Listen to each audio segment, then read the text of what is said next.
Ooh, hi everyone. Hello. Welcome. Hey, There we welcome. go. Hello, welcome. Jasmine. Hi. Well, welcome to Agog House and to our December community meetup. My name is Jasmine Askew, and I'm the programs manager at Agog. I oversee our grant program. Welcome to our community meetup. These are a space to gather, connect, and hear from creators doing impactful work with immersive tech. Today's event will explore Encoded, an augmented reality takeover of the American Wing at the Metropolitan Museum of Art in New York City.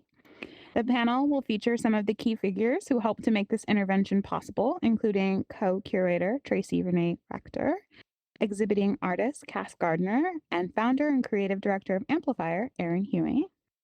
We are so excited to have them join us today and are also grateful to all of the artists who contributed pieces featured throughout Agog House today, including Bird by Bird, Chinupa Hanska Luiger, Fletches, Josue Rivas, and Spawen Ati. Thank you all for your contributions. Before we invite our guests onto the stage, I'd love to share a bit more about Agog. So we are a philanthropic organization whose purpose is to help people use XR to imagine and build a better world. We help creators and organizations using XR for social good, with a focus on climate change, human rights, and Indigenous knowledge. Agog is proud to uplift Indigenous creatives. We've supported Our Worlds in their work to aid artists integrating XR into their practices. I Am 4 Labs, Thunderbird Dreams, Indigenous Lifeways, First 360 Film, The Ways of Knowing VR Film Tour, and we're partnering with the Indigenous Screen Office and more. While this is our last meetup of the year, we're really excited to bring you even more virtual and in-person gatherings in the new year. We'll have plenty of opportunities to connect, learn, and celebrate the incredible work happening across the field. We'll be kicking off 2026 at the Music Center in LA for their Innovation Social event. It's called Reflections on Loss, Hope, and Renewal, and it's honoring the community impacted by the LA fires. That's taking place on January 9th. And then our next Agog House community meetup will feature the Phi Center giving a case study of Blur. That will take place on January 28th, 2026. To stay updated on all of this, you can sign up for our newsletter at agog.org or join our Discord community at agog.org/Discord. But now on to the main show. Please join me in welcoming Tracy Renée Rector, Cass Gardiner, and Aaron Huey to the stage. Woo! Woo! Hey. Hello. Hello. Hello. Hello. All right, everyone. It's great to see you. Can you hear me? Raise your hands if you can hear me, or your thumbs, got you. or your paws. What? All right. Amazing. Well, my name is Tracy Renée Rector, and I am the co-curator of Encoded, an unsanctioned takeover of the American wing of the Met. And I'd like to introduce you to my co-creatives. To my left, Cool Ron, is Aaron Huey. Aaron, would you like to say a few words? What's up? What do you want me to talk about? I'm up next. Okay. Yeah. And then I'm Aaron, I can to my do a short right. intro. I'm Aaron Huey. I'm the founder of amplifier.org. We're the group that put this together over the last couple of years and worked on the immersive design for this project. Thank you, Aaron. And over to my right is Ms. Cass Gardiner Menendez, correct? Yes. Would you like to introduce yourself? Sure. Hi, I'm Cass Gardiner. Oh, can you hear me? Yes, now I can. Okay, great. Hi, my name is Cass Gardiner. I am an Anishinaabe Algonquin filmmaker, writer, and creator of, cool virtual art from Kebewek First Nation in what we presently call Quebec, Canada. Thanks, Cass. And we'll be seeing some of Cass's work as part of this experience. Before we cue the trailer, Has anybody here been to Encoded, either in person or virtually? So is this okay? A few folks, great.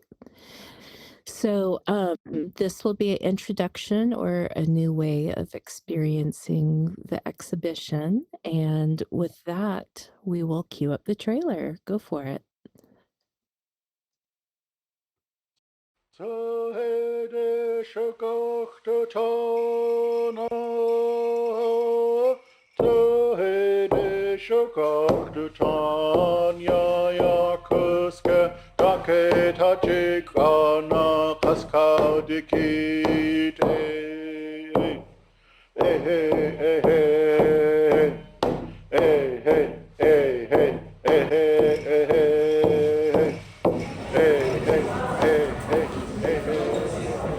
Who does the Met belong to? None of us.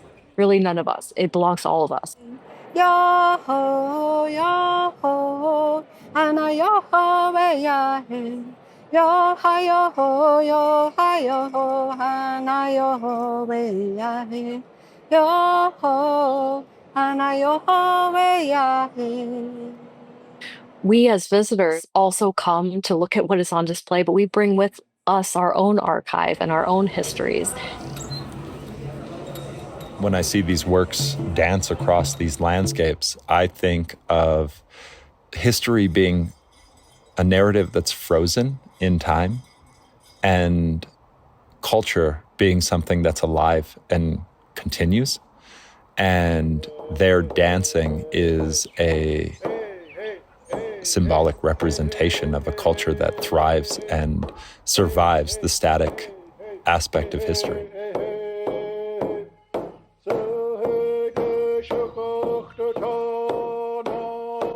We have to correct that narrative. One piece at a time. Miigwech.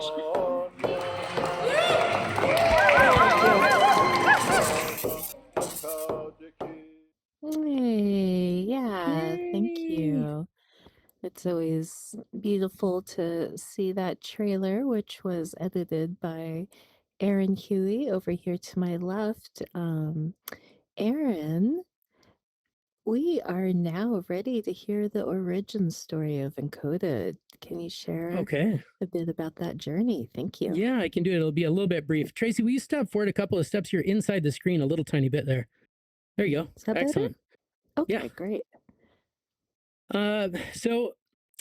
This project really, in a lot of ways, started about 4 years ago at Amplifier, because a lot of the work that we do as an organization is trying to figure out how to enter spaces that we don't have permission to enter, and new distribution strategy for all of the movements and groups that we work with.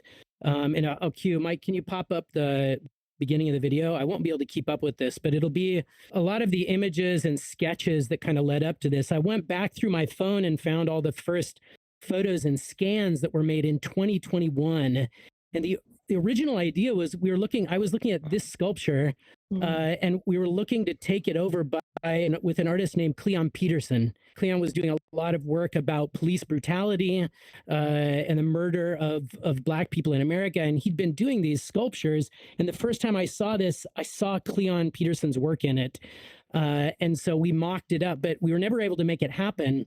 But the American wing, and specifically pieces like Mexican Dying Girl, they were always the target. The American wing was the most rich and loaded of the territory.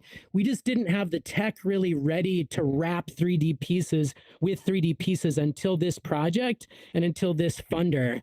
And so we started prototyping very early on with Mexican Dying Girl.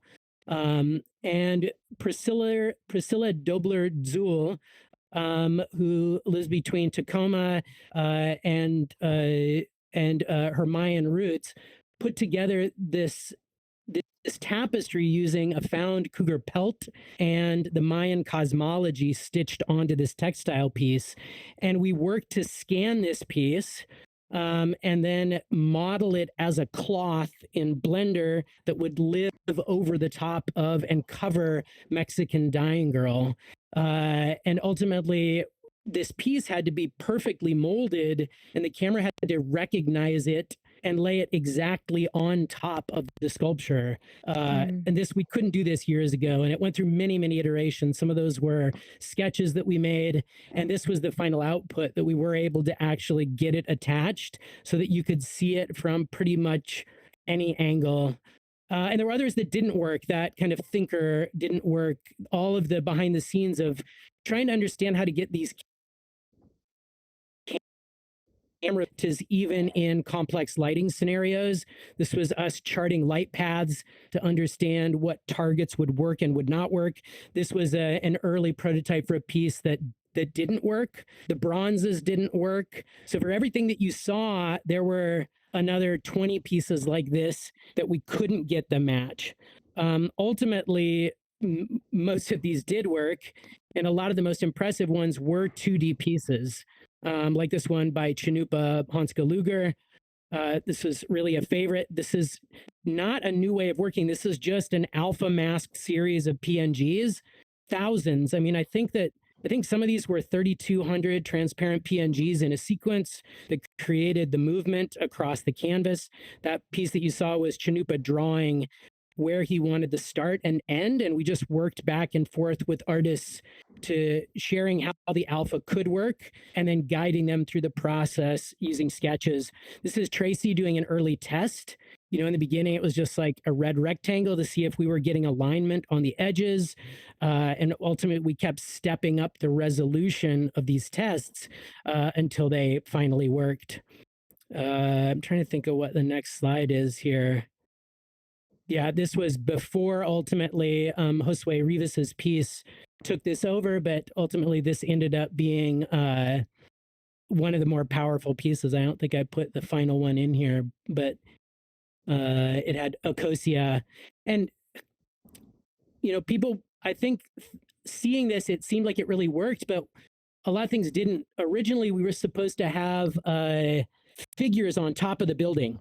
And we prototyped this with different avatar bodies, and we'd been told by Niantic that we could use sky segmentation, for example, and sky segmentation didn't work. Ultimately, there were many, many failures. This was a failure of the sky segmentation feature that ultimately we abandoned and went with a completely different technique for Skawanati's pieces.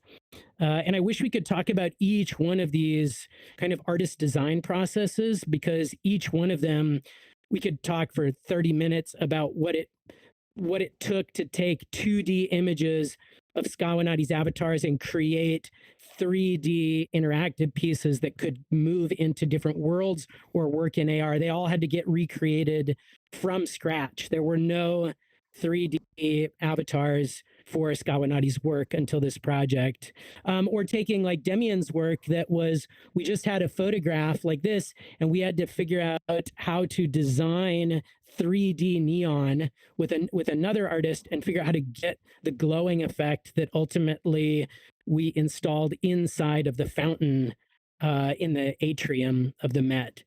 And so that's all I'm going to show, because I don't want to talk for more than that 5 minutes, but I think Cass can probably really go into some of these details too, because Cass and Juan at Bird by Bird, they did a lot of the alpha mask work for a series of the artists and really understand what it meant to design the movement of images on top of images.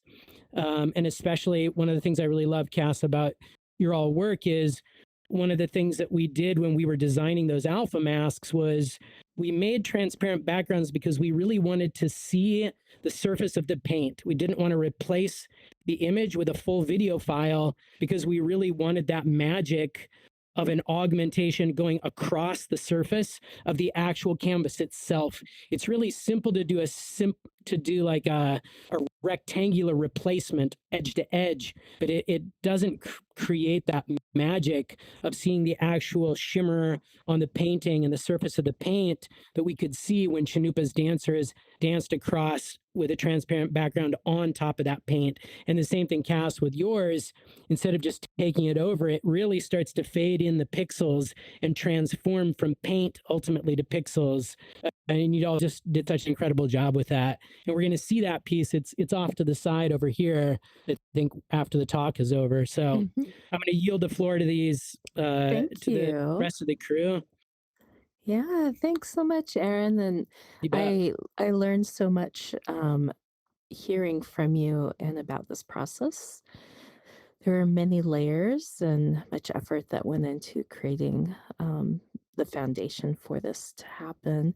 Hey, Cass, so Mm-hmm. you and Juan were the very first artist I spoke to about this mystery Yes. project. If I could hand Yes. it over to you to talk about your process and your piece. Sure. Well, thank you, Aaron, for the kind words.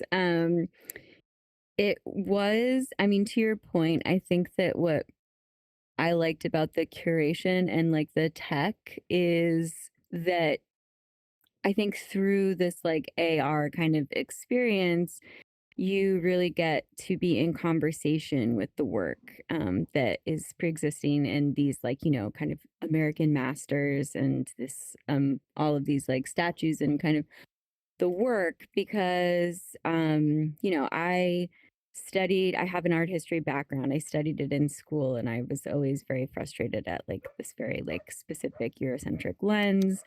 And so when Tracy, when you were telling me how we were going to be at the Met and we were going to be, you know, there was like all these pieces we could choose from to sort of see what pieces that existed in the American Wing that resonated with our practice, I was like, this is so exciting because it is really a conversation. And through this technology, you're able to see the work itself. And then through your phone screen or an iPad or whatever, you then get to see in real time, like an Indigenous artist having a conversation, and you, the viewer, get to interpret that as you want. It's not like we're sitting here kind of telling you also what to make of that experience, which I think is important too in viewing artwork is, you know, I like to see what people's interpretation of it is. And so with our piece, Skoden Warriors, which was created with Bird by Bird, Juan Mateo Menendez,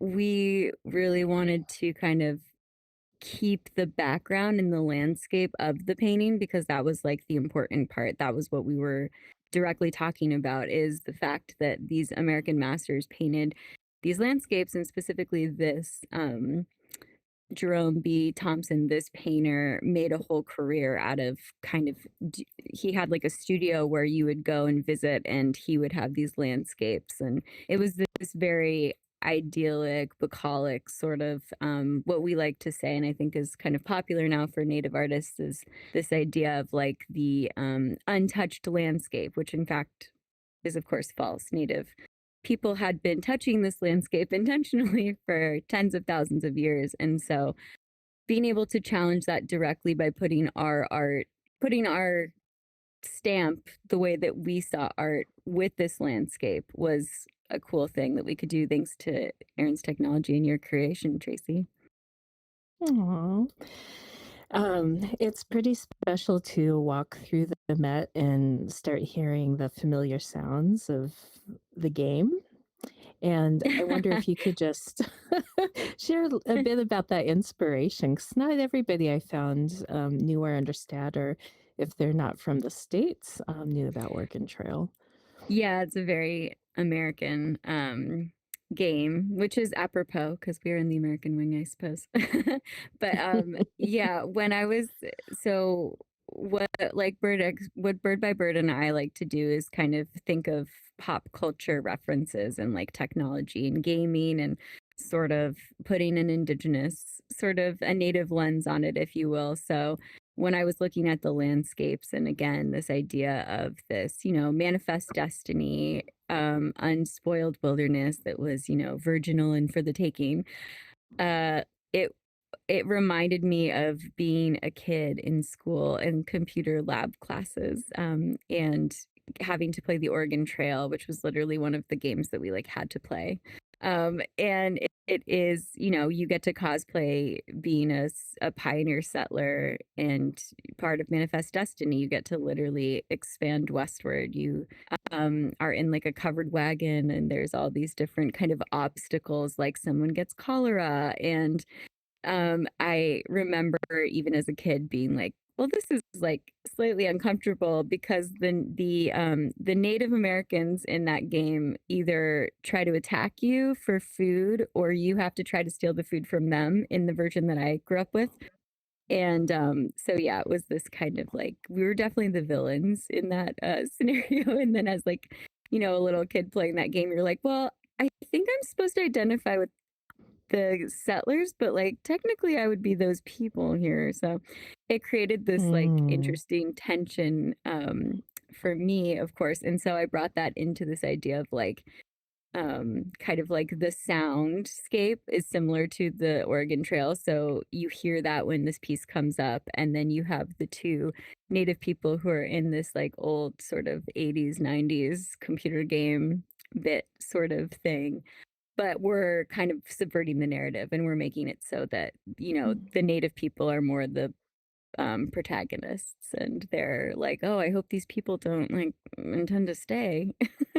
Trying to kind of subvert. Yeah, like, you know, what if we had an alternate reality? I think that's the nice part about technology is like we can imagine other worlds, and why do we stop at like we can't imagine a world outside of colonialism or a world in which native people were unsuccessful in, I don't know, retaining their sovereignty or land. Thanks, Cass. And I know this is going to be a really quick conversation. I wish we could do so much more I together to know. explore the thematics. I do see Vanessa is out there with a mic, and it looks Nice. like it's time for audience questions. So please raise your hand if you have any questions. This is really cool stuff. I totally dig it. So I had a couple of questions. It looks like one of the things was created with Eighth Wall, and I had heard recently that Eighth Wall was going away. So I have a question: what might come next?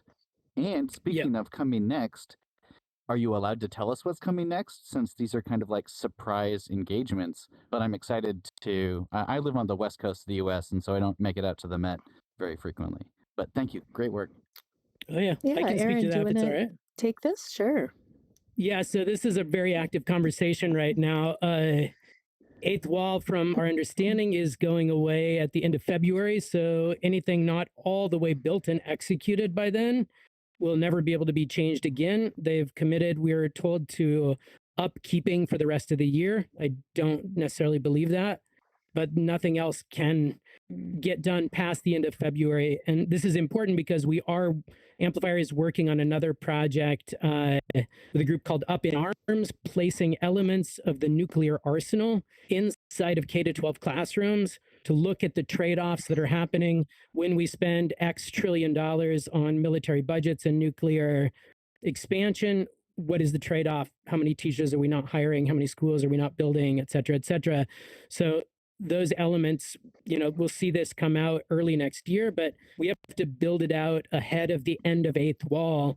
And the big question is, where do we've got to find now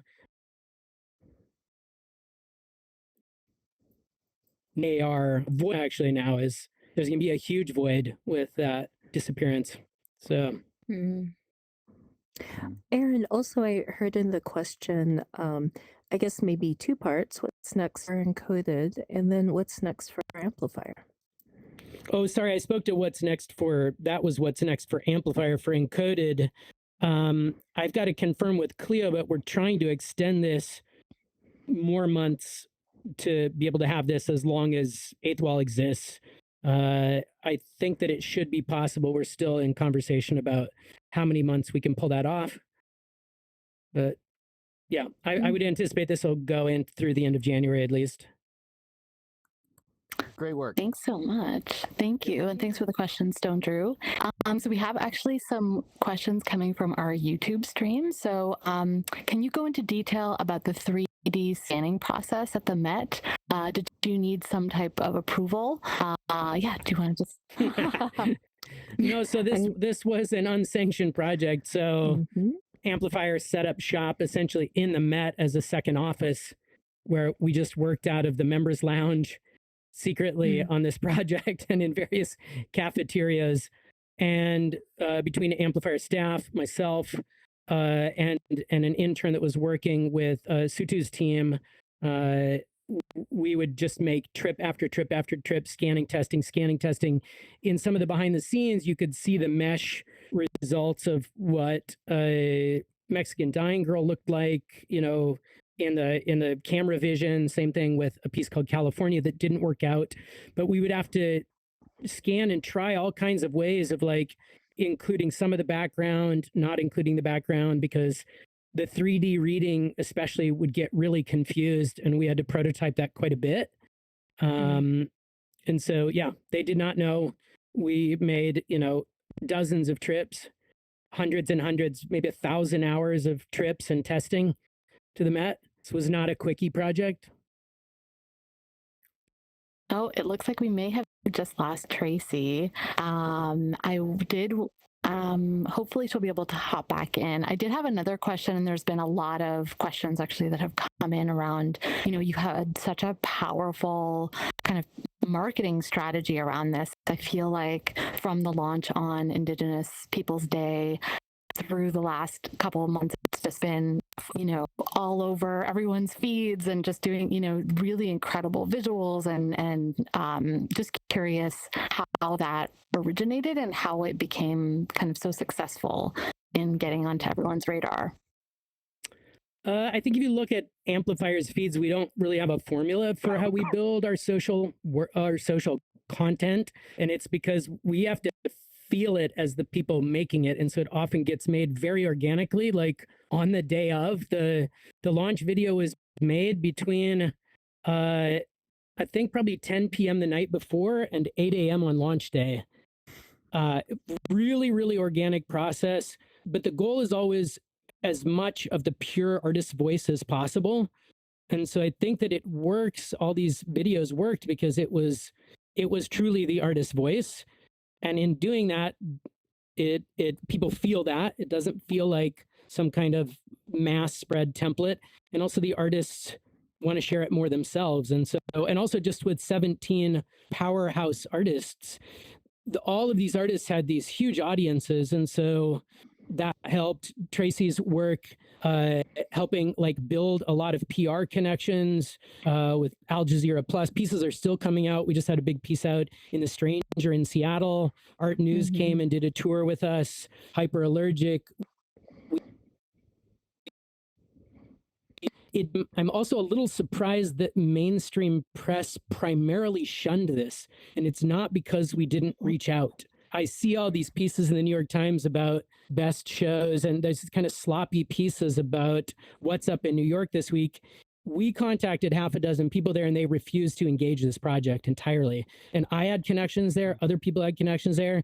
So I don't know what kind of mafia controls the New York Times refusal to talk about XR, but that's what happened. We couldn't, to save our lives, get groups like that, even with inside connections, to run a very obvious story with a lot of power on Indigenous Peoples Day.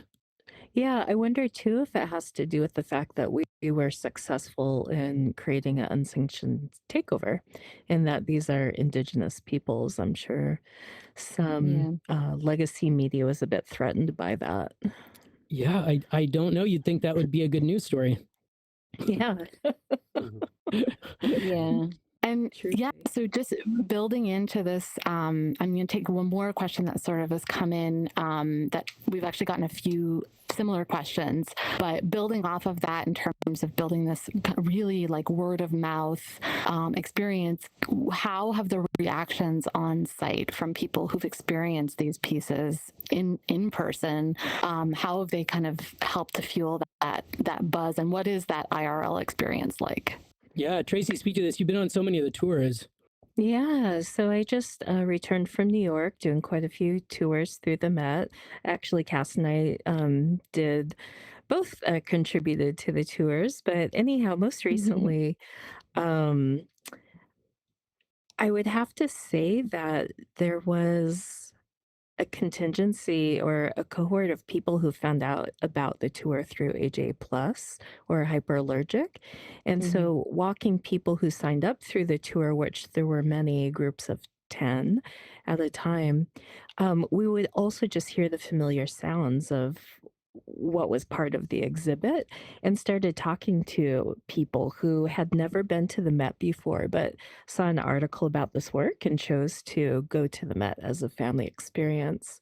I would say that hands down, Jarrett's piece, Jarrett work, usually always brings tears, and it's not out of trauma, but it's out of joy and beauty and seeing Mm, a positive representation of Native childhood, Native from a Native youth, from a mhm. position of strength.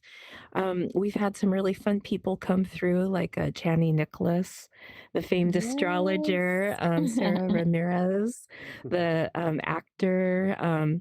We've had even a trustee from the Met come through, which is fascinating. So it's been a diverse group of folks. People have flown in from out of state to see the exhibit. We talked with people from San Francisco, Virginia, DC. So there's also something that's compelling in terms of, wow, this feels groundbreaking. This feels iconic in this moment. This feels like good medicine. But also, how fun. And so seeing student groups and families come through, being able to talk and engage together, I think has been the sweetest part of the tour. And Cass, what are your Yeah, thoughts? I was gonna say, I think that that's the overwhelming feedback I've got from people who've went. They were like, "This is the most fun I've ever had at the Met." Like people who are like New Yorkers for life. I myself have been to the Met, a million times, and a lot of people were saying that it kind of gives them an orientation. The Met is so massive. It's just such a huge place. You can really feel like you get lost in it a bit, or maybe if you don't have like an art background, you don't know where to start. And so this is kind of giving people like a roadmap. It's a scavenger hunt. You're like going through the galleries trying to like find the paintings. And we had taken one of the writers who had flown from Seattle or Portland. Is it Portland or Seattle. Seattle? Seattle. And she was like, "Oh, I'm so grateful that you guys are here because I don't know if I would have found any of this art by myself, like, because it's like all in different rooms." But she's like, "But it was so fun to, yeah, like you feel like you're on a Mhm. quest or something." And it is kind of like, I don't know, it's like when you get a little VIP tour, sort of, Mhm. where it's like we're directing you to a certain amount of work that you can then think about and think about it as a whole too, which is nice. I want to speak to like adoption versus not adoption and the official reaction just really briefly, because there was a tiny bit of official adoption. I heard that like so many people were asking about it that they have got a postcard with the QR code you can scan up at Oh, one of the really? front desks. And yeah, it doesn't mean that like it's a big pile of them officially out on display, but enough people are asking that it's being scanned. And this begs the question of like, we know that a lot of the curators and the people working in the museum are very excited about this, but the Met couldn't, and I guess I get this, they couldn't officially comment on any part of this project. Our hope, though, is that some of their favorite pieces would be adopted. This is already made for them. This is a really easy thing to pull in. We know from the past they put little placards on the ground next to pieces, whether they're problematic or things they just want to expand on, that do have like information, another image. It would be very easy for them to go through this collection and pull their favorite pieces to integrate into this collection. So if anybody in this room knows people there, this is definitely the goal, is to expand it. This was not a fuck you Met project. This was not a protest. This is a celebration.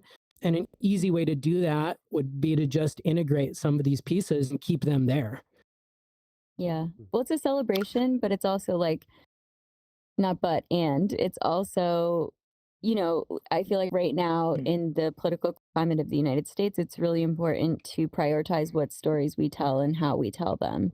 And the story, and like, it is a story. Like the Met's American Wing is telling a version of America and its foundation. And so I think it is important to, the work that both of you are doing and kind of challenging these narratives and what do we miss out when we don't know the full story.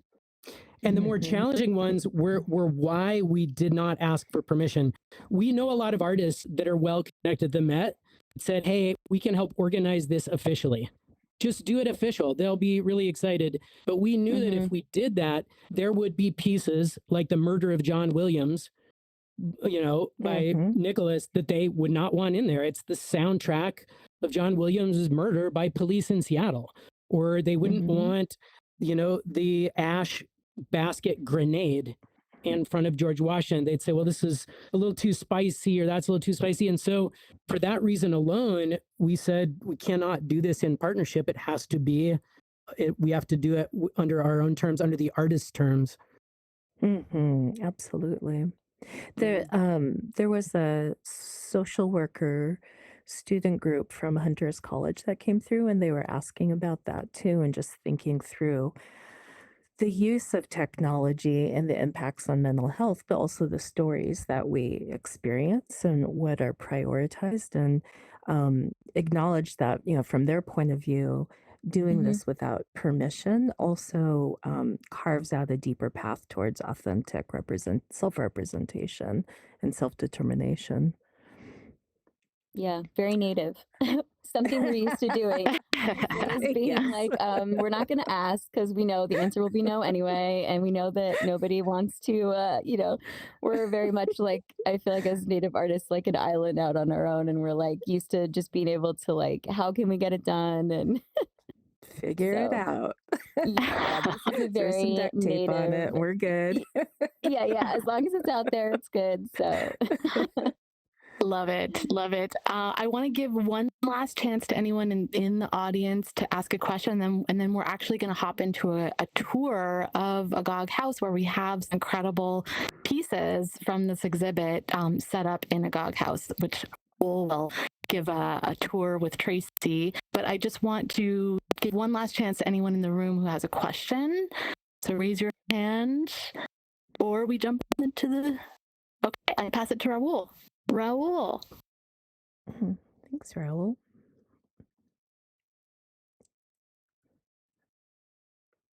Oh, there's a drone.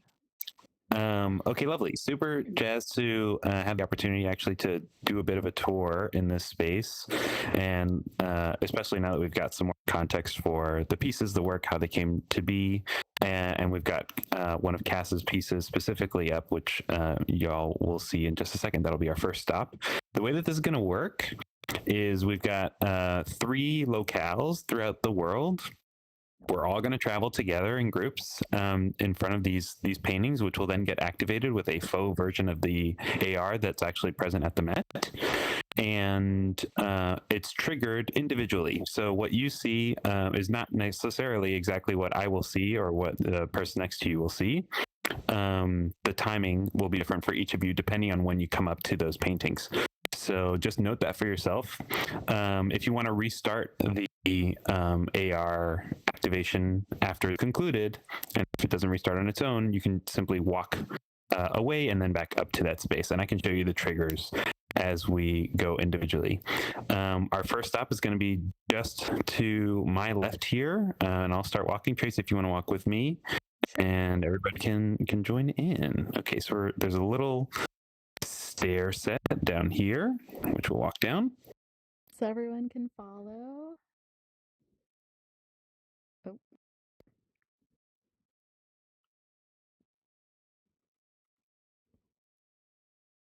Lovely. Gather around. And as you walk forward in front of the painting, you'll see that the activation should start for you. And make sure you don't block folks' view as best as you can.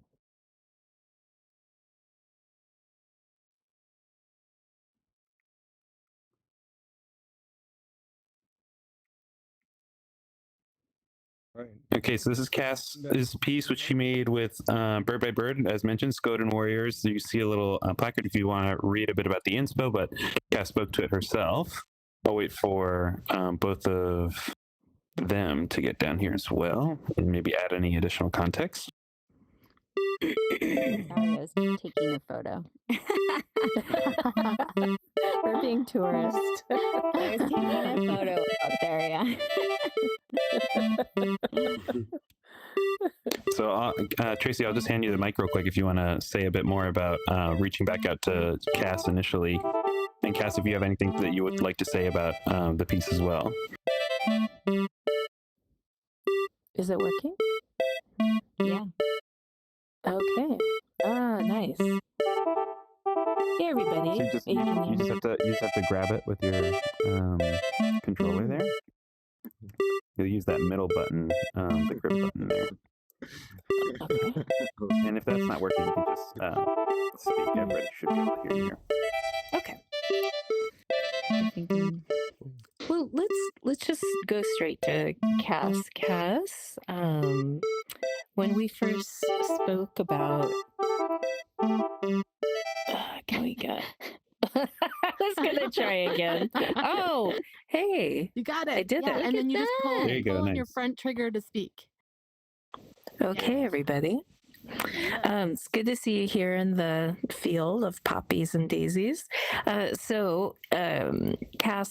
and when we first began talking about this, I'm curious because this piece came to your mind pretty quick. You had a sense of how you wanted to engage with this painting, so I'll pass this to you. I mean, I think I spoke kind of a lot about this piece already, but yeah, it was just something where I love pop art. I've always been a fan of pop art, and I love that it's like highbrow and lowbrow and mixing the two and bringing references in that, like, you know, somebody who knows maybe something about art or is a fan of it or a hobbyist of it, but then yeah, I feel like I didn't realize that this game was from the 70s. I thought it was something that was like something in my, I'm a millennial, a middle millennial. So I thought it was something that was like specific to like the 90s, but it's been around since the 70s, I learned when I was doing more research for this piece. So yeah, I liked that hopefully like a wide variety of people could kind of find something in this piece that they could like relate to or like bring, you know, a reference point to about it. If that is helpful. Yeah, I don't know. absolutely. Yeah, absolutely. Thank you so much. Then Raul, take the mic. Super rad. Thank you for that. Okay, we're going to head to our second piece. We'll go right back up to the stage where we were. Okay. Raul, if we Got a selfie with you, Chip. Hi there. Okay, and our second piece is going to be in the snug, Wanted which is to just chat past with this you. way. Because it looks like you're new to this space. How's everyone doing? So follow me over here. Again, this piece will be activated as you cross the threshold into the room. So just gather in the sunken area here. All right. It should begin for you. So the second piece is called Land Back by Flechas.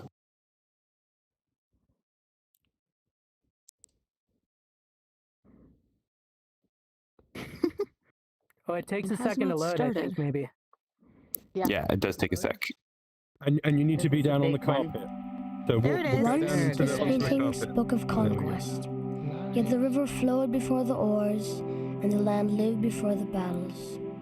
Nature carried stories long before Washington and his flag, and it will carry countless more when his name is but a whisper. The earth holds truths deeper than war, That's great. and our choices decide which stories will live on for generations yet to come. Nice. Oh, I love hearing So Josue's beautiful. child's voice. Yeah. So Tracy, super different from Cass's, of course, and you mentioned already the kind of artistic diversity between the artists that participated. I wonder whether or not you can speak a bit about Flechas's previous work and what attracted you to invite them to participate here. Sure. And can I just talk this way, or do I need the mic? Yeah, that's fine. Oh, is it fine? Okay. Just trying to decide if I should come over to you. So yeah, so this painting is about conquest. It's the inscription above the painting is essentially showering Washington with praise for courage and heart and having the love of all mankind for the vision and the actions that he's taken. And Fletchus is reminding us that nature is the ultimate, and she will heal.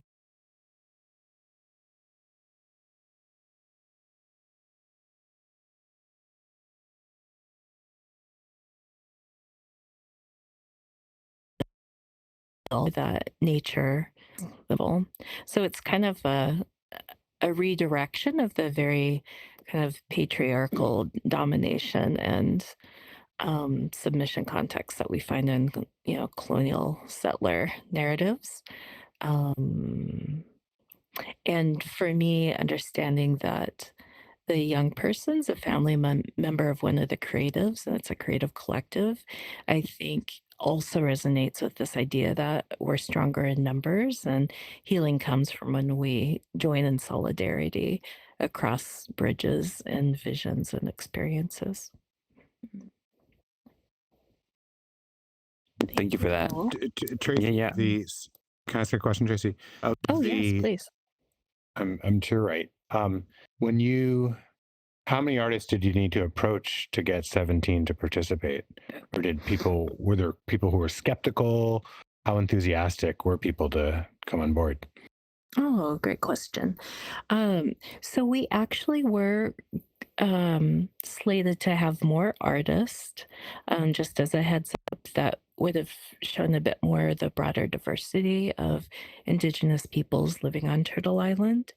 The artists who are part of the exhibit all have an activist background, and we're super enthusiastic about art for art's sake and learning about technology or utilizing technology. And all of them just commented on how refreshing it was to just do something as, you know, a collective effort that was positive and strong and interesting and groundbreaking. So there was definitely that kind of energy from the artists who are part of the exhibit, of just let's do this together and see what happens.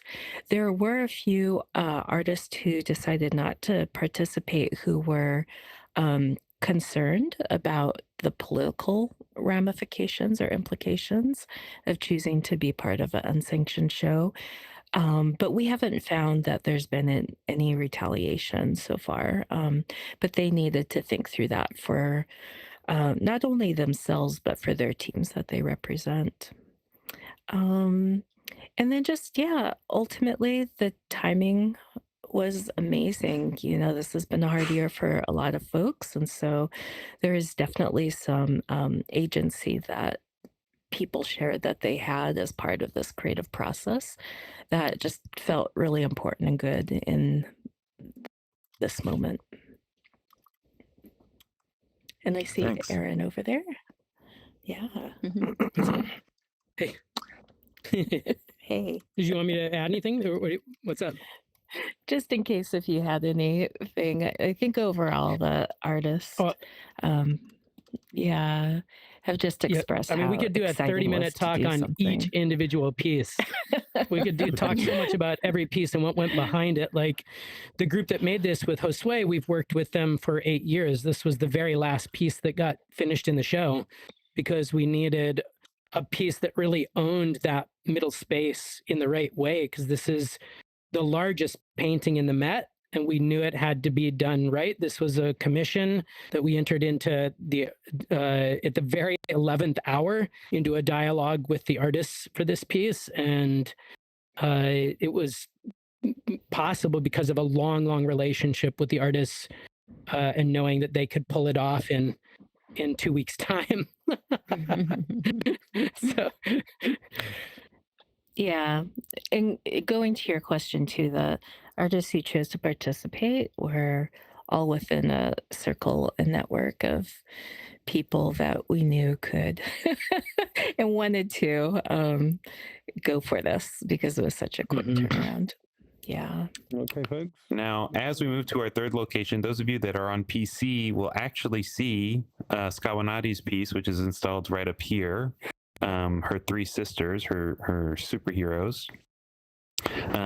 If you're on Quest, you won't be able to see them, unfortunately. but we worked hard to make it available at least to some of you. And our third piece that we're going to visit is underwater. This is a new expansion that we've done to Agog House, which we're really excited by. You'll simply walk up to this diving board and you should get launched into the water, and you meet me down there. It's really great. Dive in. Wow.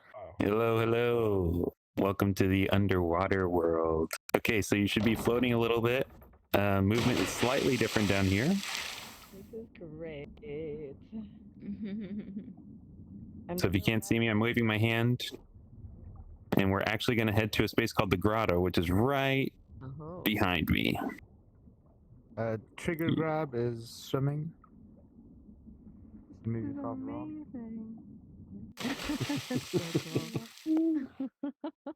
Oh, it's secret entrance. Nice. Okay, so you're going to follow that tunnel, and we're all in this space. A couple of you can grab seats if you like. You can activate these shells and sit down if you like. But this is Chinupa Hanska Luger's piece, Mitagari Light.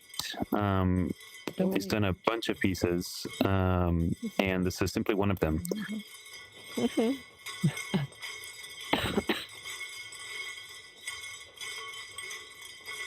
How did you activate? And if it's not activating for you, you can just try walking back in and out. Okay. Oh, it's paused. It's stuck in the corner for me. It comes to the center. Aaron, if you want to try walking out and back in, it might work for you. Yeah.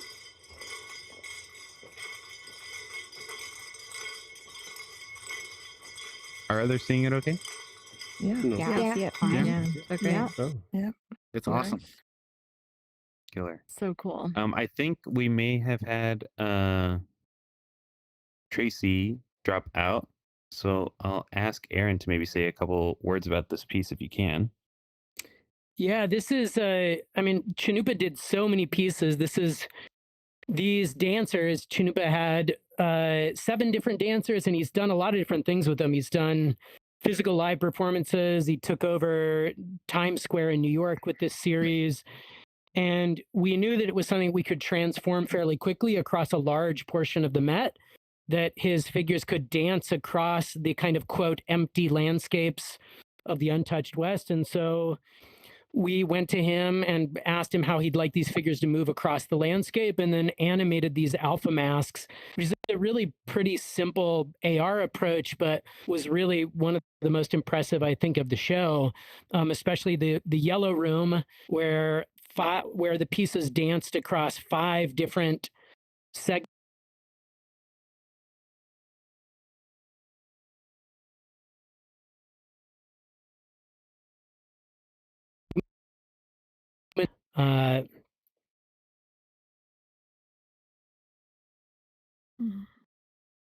Okay, there, I was frozen for a second there. But this was one of my favorites because right next to it was a big, like, white marble white guy sculpture, and it was such a beautiful juxtaposition, dancing across the canvas towards that sculpture, having those 2 pieces in conversation in that way. Lovely. Thank you for that context. Yep. So we're super thankful that